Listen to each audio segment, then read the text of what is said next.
Bon, on est arrivé maintenant à une étape où on a déjà déterminé l'équation différentielle au cours de la charge d'un condensateur. On a trouvé la solution de cette équation différentielle.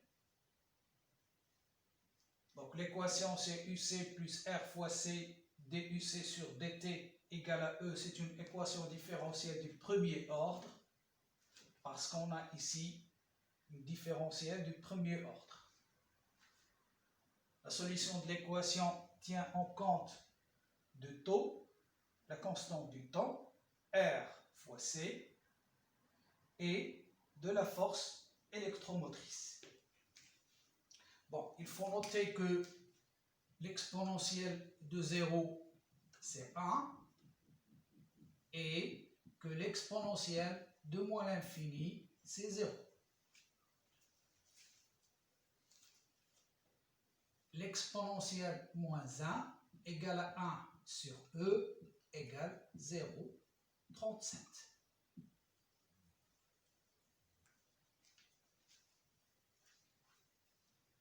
On va donc passer ici par la méthode graphique.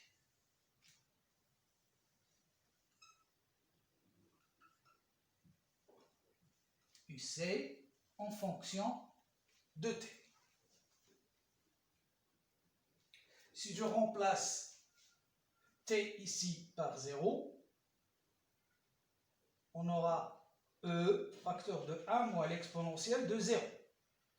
L'exponentielle de 0 étant 1, je remplace ici par 1. 1 moins 1, ça donne 0. Donc la courbe doit passer par le point d'abscisse t égale 0 et d'ordonnée UC égale à 0.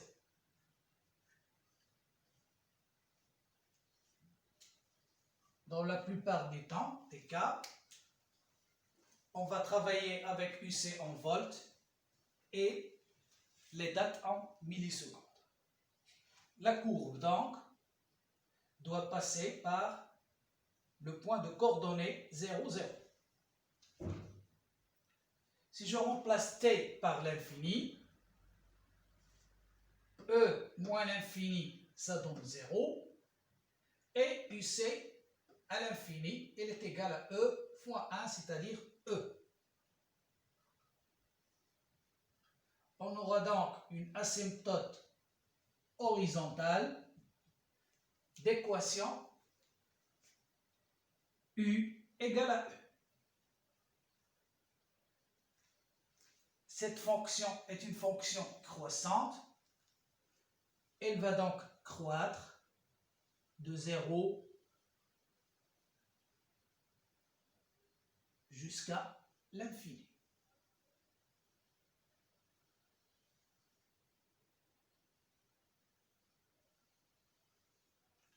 L'allure de la courbe va prendre cette forme-là.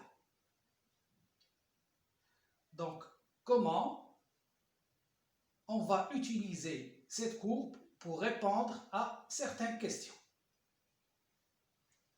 Tout d'abord,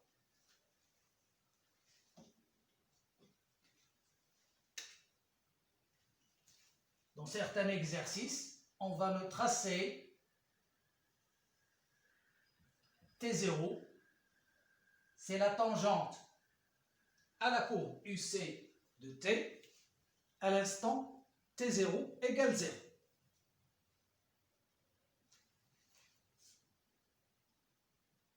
Cette courbe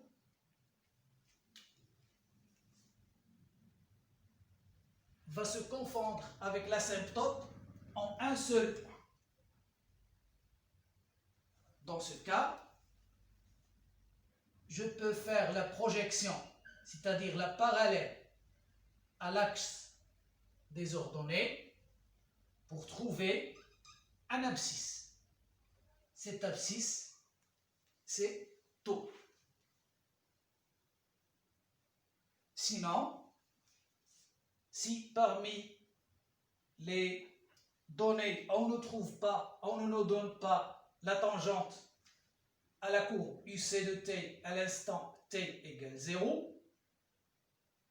dans ce cas, je vais prendre la valeur de E, la multiplier par 0,63, la positionner sur l'axe des ordonnées, faire la parallèle à l'axe des abscisses, je vais trouver un point de la courbe UC de t. Une fois que je trouve ce point, je vais faire la projection sur l'axe des abscisses, c'est-à-dire en prenant la parallèle à l'axe des ordonnées. Ça va nous donner la valeur de taux. Donc maintenant, si je veux retrouver mathématiquement cette valeur, je peux aller chercher la fonction UC de t, c'est E moins t sur taux. Je remplace t par taux, je vais trouver E facteur de 1 exponentielle moins taux sur taux.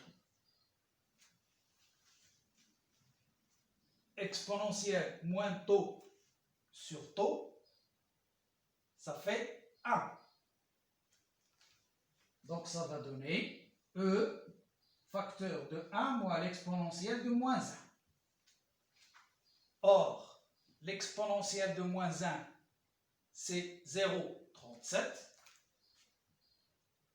Donc UC à l'instant taux égale à E facteur de 1 moins 0,37. UC à l'instant taux égale 0,63 fois E.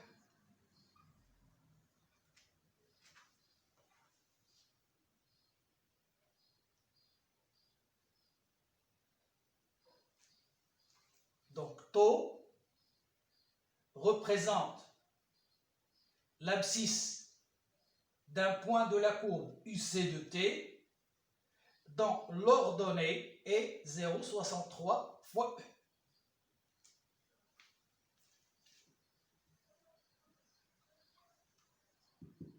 On peut définir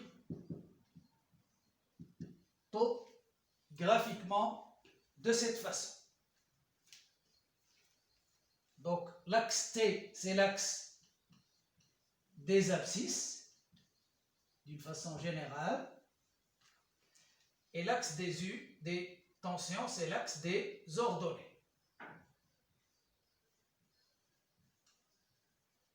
Des ordonnées.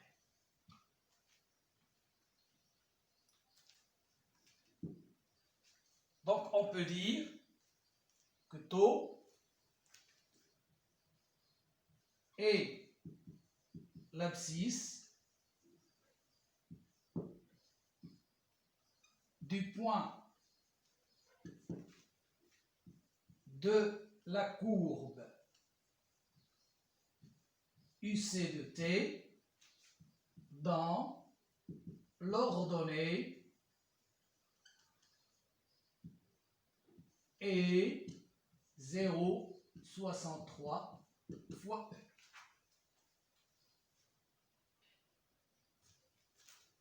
Je peux définir taux autrement. On a ici la tangente à la courbe UC de t à t égale 0 et l'asymptote d'équation U égale à E.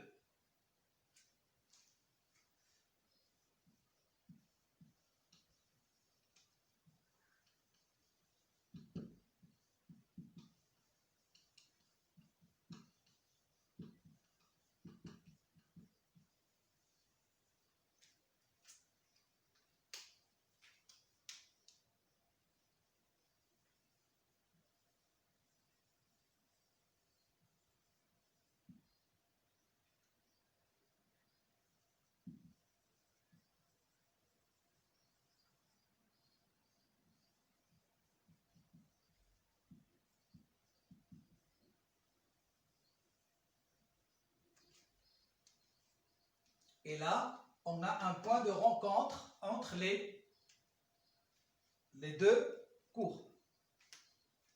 Donc, taux et l'abscisse du point de rencontre entre la tangente à la courbe UC de t à t0 égale 0 et l'asymptote d'équation UC ou bien U égale à E.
La connaissance de taux, de la valeur de taux, elle est primordiale puisqu'elle va définir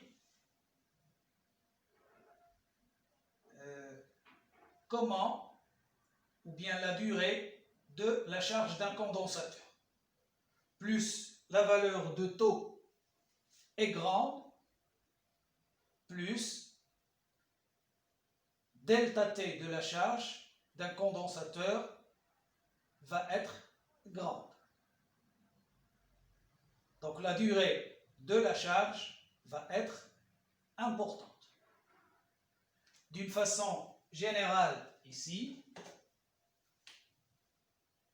donc 2 taux, 3 taux, 4 taux et 5 taux. À partir de la date 5 taux, on va entamer un régime permanent.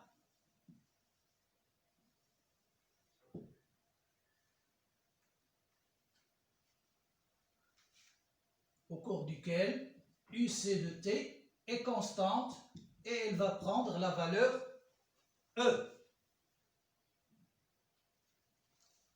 Ici, on a un régime transitoire.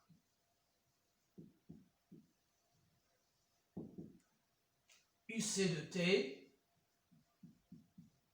est inférieur à E. Donc supérieur ou égal à 0, inférieur à E. Donc les deux régimes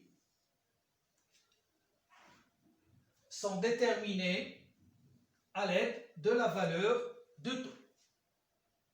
Entre 0 et 5 taux, on est en régime transitoire, et pour t supérieur ou égal à 5 taux, on est en régime permanent.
Maintenant, si je remplace ici T par 5 taux, UC de T ou bien UC à l'instant 5 taux est égal à E, facteur de 1 moins l'exponentielle de moins 5 taux sur taux. Si je simplifie par taux, c'est E, facteur de 1 moins l'exponentielle de moins 5. L'exponentielle de moins 5, c'est 0,01. Donc ici, on aura 0,99. Donc UC à l'instant 5 taux égale 0,99 fois E, ou bien 99% de la charge totale. Donc la valeur maximale de UC, c'est E. Donc lorsque UC arrive à la valeur E, le condensateur est totalement chargé. Et on voit que ceci devient possible à partir de l'instant T égale 5 fois 2.